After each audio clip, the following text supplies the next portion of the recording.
ما وقتی میخوایم یک یار یا همسری رو انتخاب کنیم تو ناخودآگاه از قبل تعیین شده است. این رو فروید و اغلب روانکاوها اعتقاد دارن.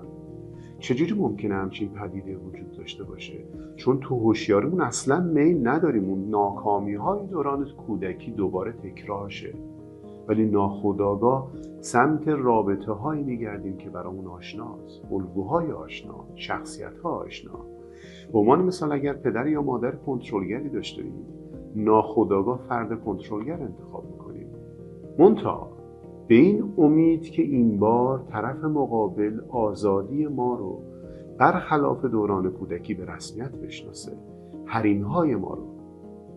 ولی مسئله اینه که این اتفاق نمیفته، به خاطر اینکه داستان اصلی اینه که ما تو دوران کودکی محیطی رو نداشتیم که به ما این امکان رو بده که ما آزادی عمل رو داشته باشیم، یاد بگیریم از خودمون دفاع کنیم، آگاه باشیم به حریم‌های خودمون. پس بنابراین اون داستان باز هم تکرار میشه.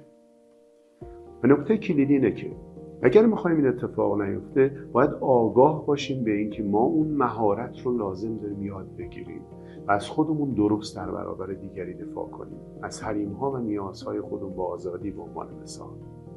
و دوم اینکه حواسمون باشه درگیر آدم کنترلگر نیفتیم به این امید ناخودآگاه، چون میتونه بهمون آسیب بزنه.